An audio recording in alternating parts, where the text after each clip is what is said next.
My name is Richard Georges. I'm a writer and an educator. So please forgive me if at times this talk becomes a little bit academic.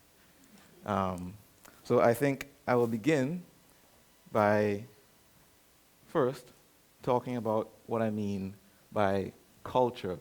So the talk is developing cultural and creative industries, and we have to understand that there's a lot of overlap in those two streams, and we need to start thinking about them in ways that are dramatically different how we have been thinking about them in the past. So it helps to start with some sort of a working definition. And I'll acknowledge that there are many, many competing definitions for culture and what culture is and what it's not. So just forgive me, and we'll just take this first definition and we'll run with it. Is that fine? Okay. So culture generally refers to the ideas, customs, and social behaviors of a particular people or society. All right? I think that does what we need it to do for today's purposes.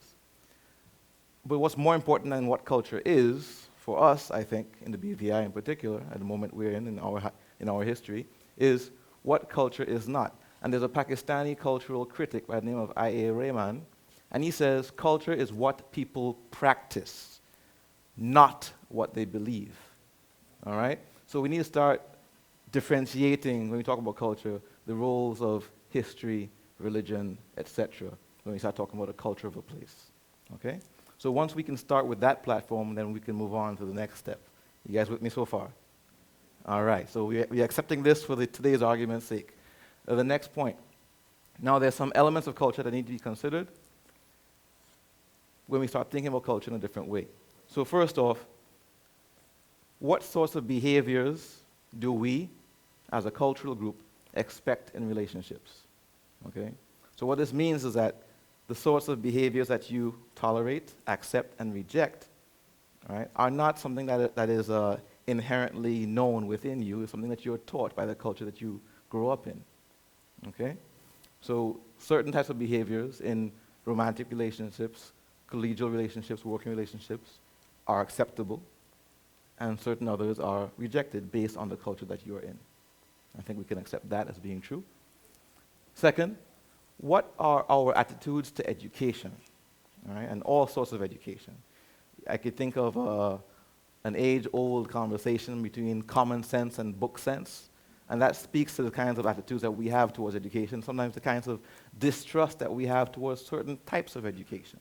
You know, some types of education might be seen as becoming elitist, and therefore becomes rejected, okay? Second, what sorts of attitudes do we have towards gender and gender roles, all right? So certain societies have certain expectations of gender, all right, and what roles that gender is expected to play in that society.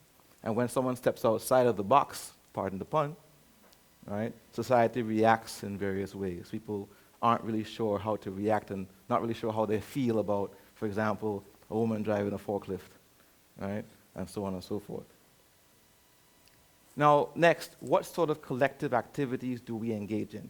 In what manner, in what form, and when do we congregate? When do we come together as a community? And what sorts of events are those? Now, you could think of things like funerals and weddings, etc. But for all purposes, I want to think about things like August Festival, right?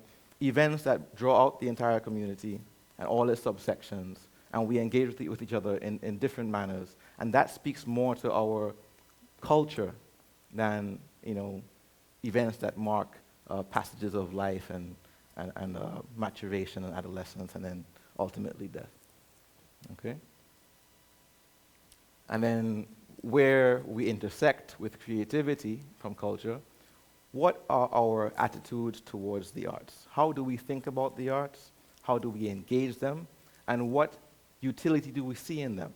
Okay? So I will save some of that conversation for later on in the presentation. But these are the elements that we need to consider when we are thinking about culture, especially at the governmental level, when we start thinking about cultural policy and the like, and how it affects the day-to-day life of our citizens. So, the second part of the presentation, how is culture connected to the arts? So let's examine the intersection, if you will. First off, there are 5 cultural industries, okay? And they might look familiar. Music, right? Probably the most successful, the most lucrative cultural export of the Caribbean is music, right? You can't go anywhere in the world without finding someone who knows about or loves Bob Marley's music, for example, right? So you can think of reggae music, you can think of dancehall music, soca, calypso, kaiso, etc. The list goes on, all right? So one of the most influential cultural exports of the Caribbean has been, for a long time, music. Publishing, literary arts, literature, novels, poems, which is my wheelhouse, and so forth. And the Caribbean also has a very long history of developing great writers, right? Now, ironically, what makes it different with the first cultural industry is a lot of the music that is exported from the Caribbean is made in the Caribbean, right? You could think of your Marshall Montanos, you could think of your Popcorns, etc., right? Artists who make their art within the Caribbean and it goes global, okay? Unfortunately, in publishing, that has not been the case, right? Quite often, with the exception of the great writer who just died 2 weeks ago, Derek Walcott, he's one of the few Caribbean writers who spent most of their lives in the Caribbean. Most of the time, Caribbean writers had to leave. They had to go to the metropole, the colonial capital. They had to go to London, they had to go to New York, they had to go to Paris, etc. Right? So it's always been a sort of industry of exile, if you will. Okay? So while we have great success in publishing and exporting our cultural industry, there's a bit of a complicating aspect to it, in that we have had to leave in order for our work to be to grow past our borders. The third cultural industry is radio and television. And we can look at each Caribbean country, each Caribbean island, and how it's developed both a very vibrant radio culture. How many of you listen to the radio in the morning? We're all on iTunes. Okay. And also our television, local television stations with local programming. Right? So those are two things that have been, you can map this from Guyana all the way up to the Bahamas, how those two things are a vibrant industry in their own right, locally. Okay? Not so much exported. Film or cinema. Now we start getting into the realm of industry where there has not been a whole lot of investment, and that we're starting to not do as well as we do at the top of the list. So you can see we're kind of on a little downward curve in terms of the rate of exportation. Now this is starting to change, right? With film festivals in Cuba, Puerto Rico, Trinidad, Jamaica, etc., it's starting to change. But we are still some ways off from music, all right? And of course, the film industry is still dominated by Hollywood, despite the great advances of Bollywood and Nollywood, right? I.e. India and Nigeria in particular, who have great, big, burgeoning film industries, and of course, Cantonese film as well. Lastly, the newest cultural industry is video games. And we don't even have a blip on the chart yet. But that is one of the great new avenues for narratives, for storytelling, is video games, right? And quite frankly, the developed world, United States and Western Europe, streets ahead of everyone at this time, right? And Japan, okay? So these are our 5 cultural industries. And you'll start to see a pattern or a relationship evolving as we continue with the 3 creative industries, okay? These are design, architecture, and advertising, okay? And you can see how they facilitate the growth of the 5 cultural industries. So design, including things like graphic design, I think Akia is in here somewhere, right? Great graphic artist over there, right? But design also includes fashion design, and we can see little cottage industries in the BVI where fashion design is beginning to develop. We have Trefle and we have BVI and so on, right? Architecture, all right? I think there's an architect in here as well, somewhere. There we are. So architects, of course, are a little bit different in the sense that their design is seen as much more functional, much more utilitarian, and is driven by market needs, right? And especially in a developing country, architects are integral to the physical development of that place, okay? But they also have an artistic side to them. Advertising. Any marketers in here? Khalifa is in here? There you go. All right, so advertising is the other industry that facilitates these things.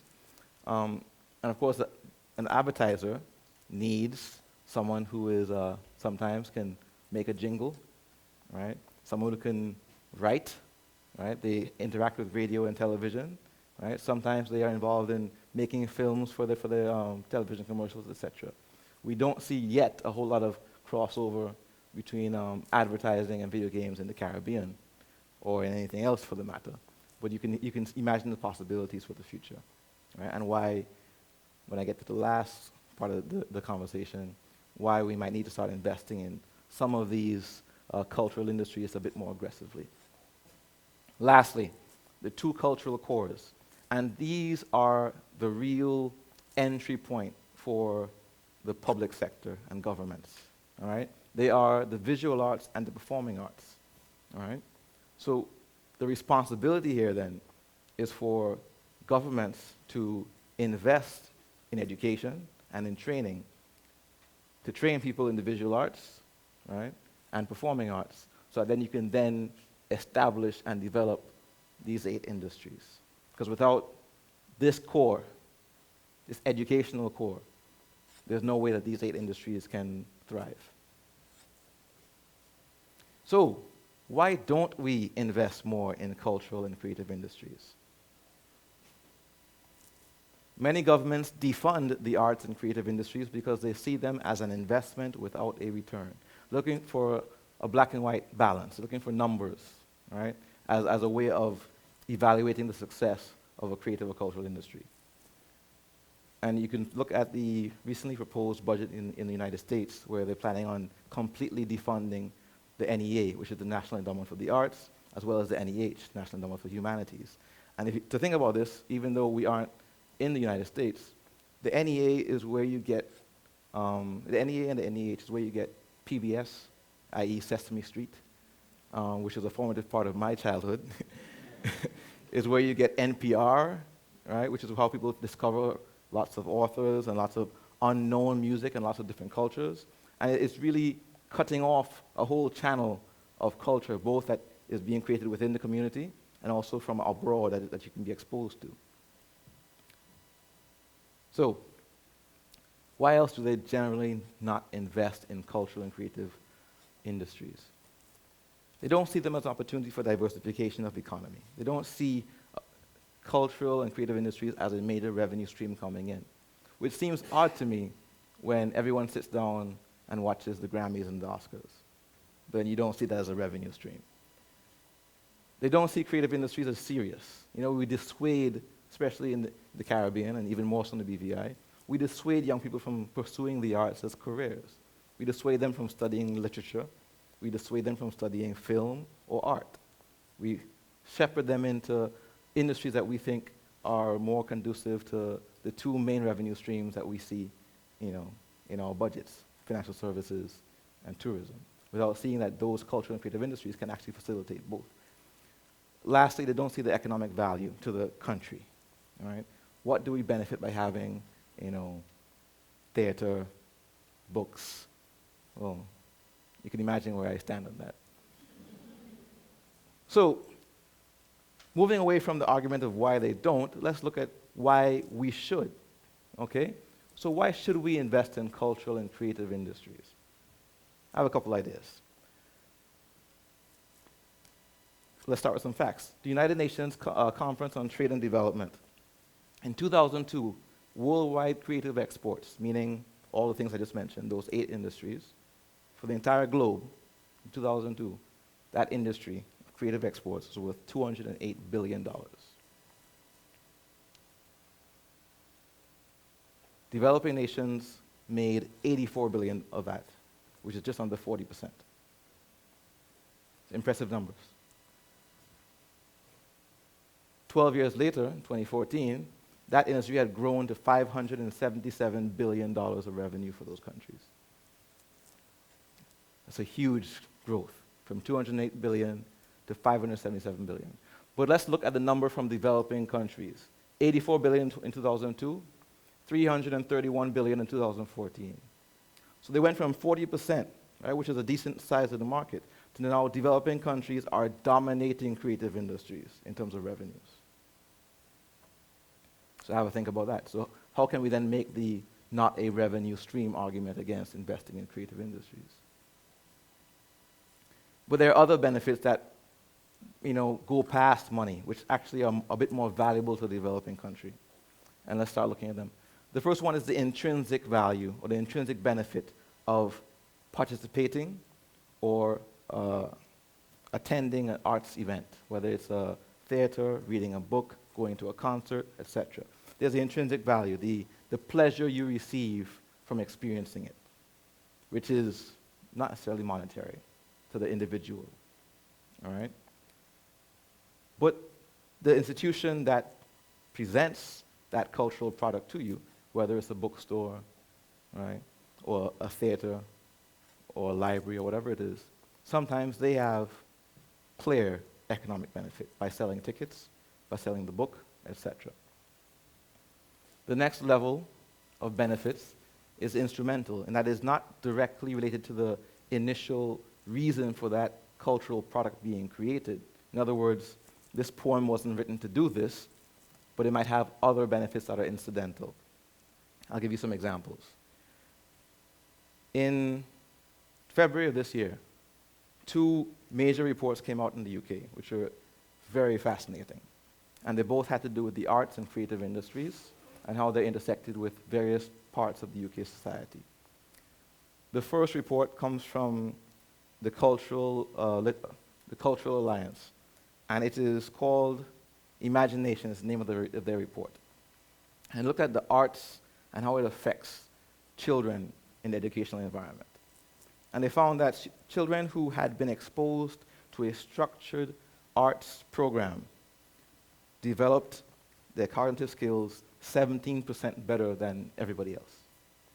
All right? They found that those children were less likely to have behavioral problems, and were more likely to be excellent in math and written English. And that's the Cultural Alliance in the UK, Imagination. The other report was even more fascinating because it came from the Ministry of Health. And they did a report on arts and its effect on health and well-being. Okay? And these are just the instrumental effects. It's not why the art was created, it's not why the literature was written, it's not why the music was recorded. But these are the instrumental effects that, don't necessarily have raw, direct financial benefits.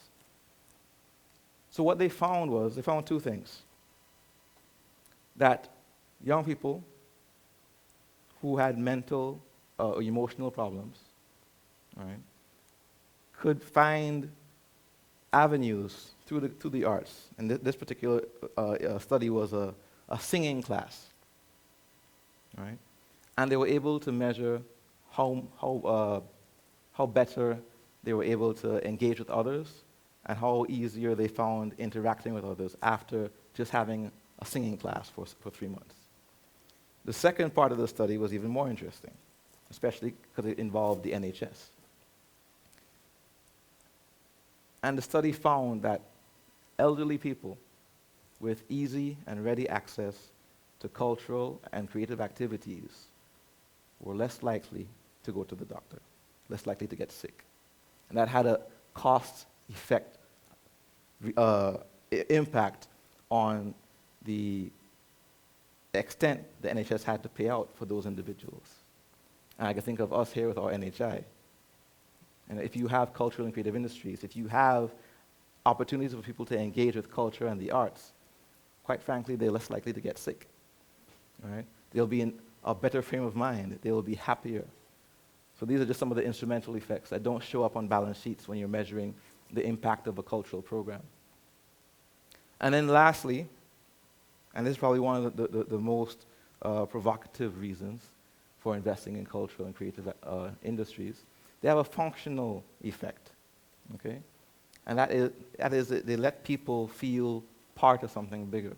It connects people, all right? It sort of teaches them how to be in society. I'll refer to John Ager, who's the director of the Creative Economy Initiative at San Diego State University.